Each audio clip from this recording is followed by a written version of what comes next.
If you're going to slow down the traffic lights, if you're going to introduce low traffic neighbourhoods, if you're going to put temporary traffic lights and roadworks everywhere in every city, you're going to have more traffic. 20-mile-an-hour zones, all these speed limits, all these average speed cameras, it all contributes to how traffic flows. It's nothing to do, really, relatively speaking, to the amount of cars on the road, because they're not all in the same place at once. But you can manage your town's traffic better by managing it better. Good afternoon. I have a huge surprise for you if you are an EV driver, and this might even surprise you if you're not an EV driver. But electric cars are going to pay 6 pence per mile under a vital new car tax that plans to ease traffic. This is from the Daily Express. Thursday the 1st of June, so about 4 days ago. You can see I've got some highlights and I've got my notes. Geoff's had his pens out again.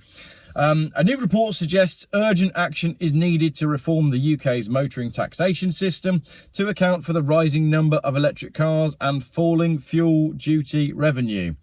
So I've written on there, stop restricting cars then.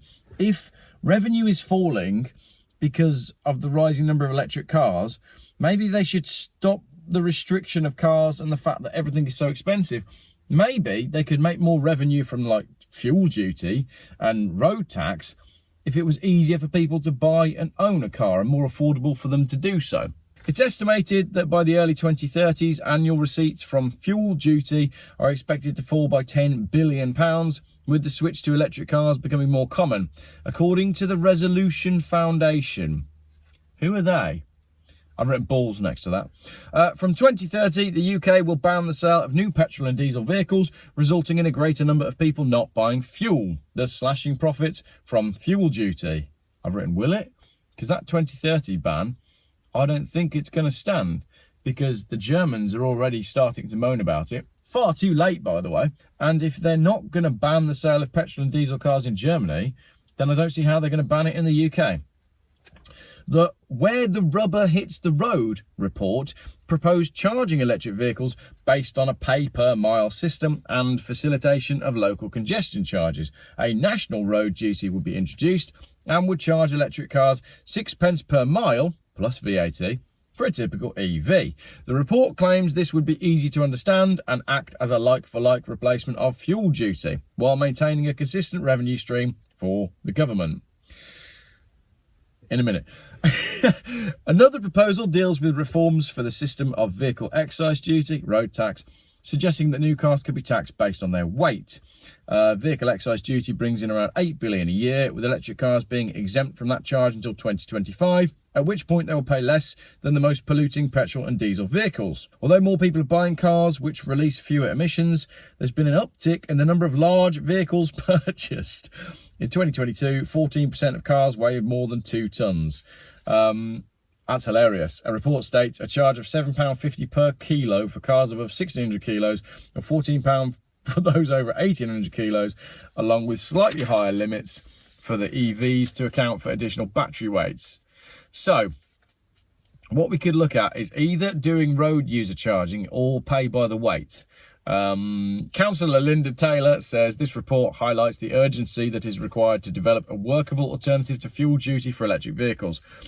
There's another, it says here, whilst councils are working hard to support the transition to zero emission vehicles, it's vital we avoid a huge increase in traffic levels on our local roads, which according to official statistics could be 54% higher by 2060.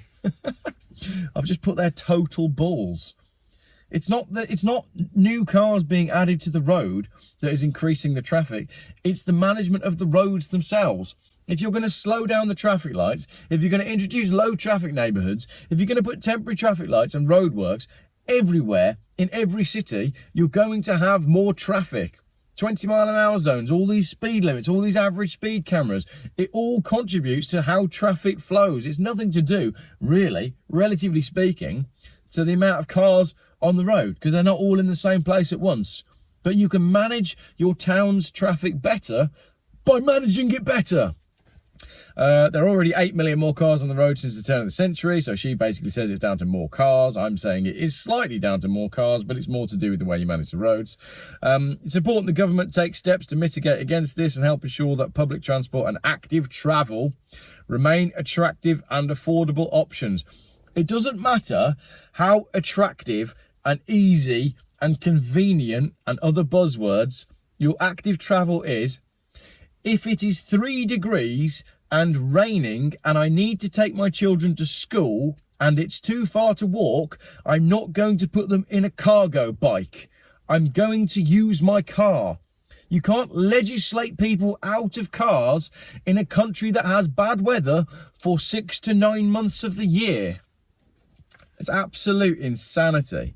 Then they go on basically saying they need to cut the rates on public charges for EVs. People who charge their EVs at home are charged a rate of 5% VAT compared to a staggering 20% for public chargers. That allegedly penalises those who do not have access to a charger at home, with the report calling for the so-called pavement tax to be outlawed.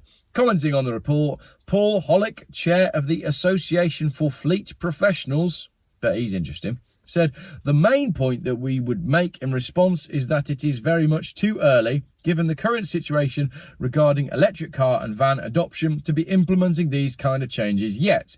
In our view, they should take effect around the end of the decade, in line with the 2030 EV new car production deadline.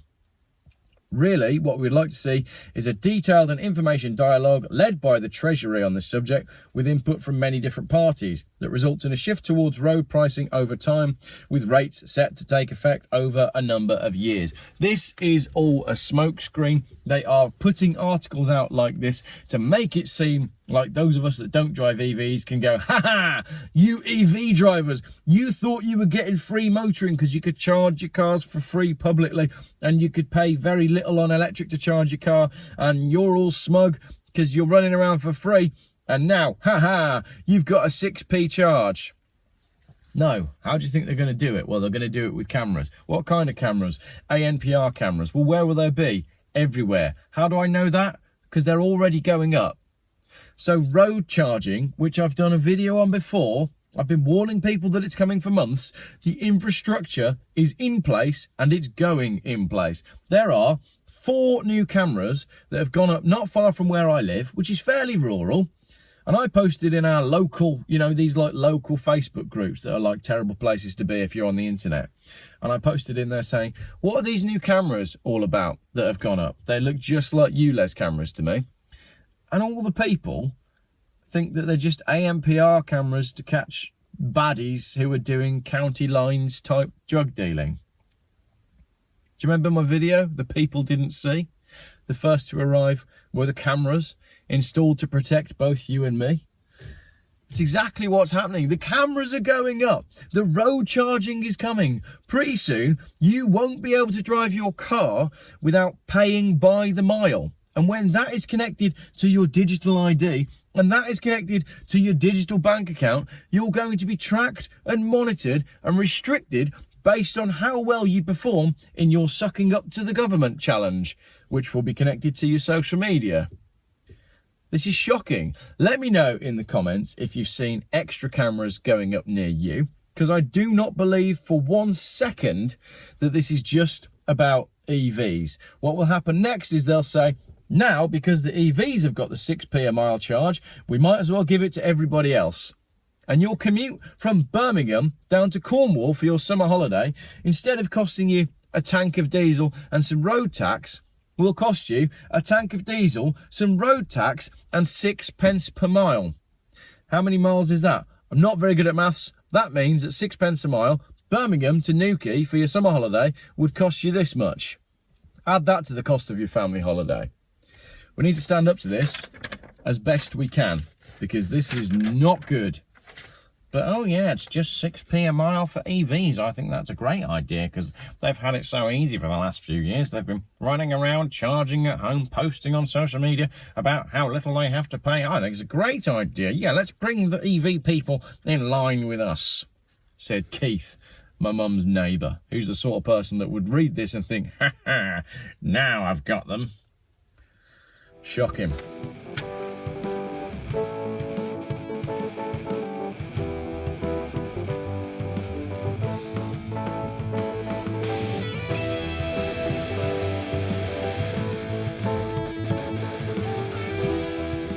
Geoff buys cars. Still, YouTube's most boring car and conversation and current affairs channel.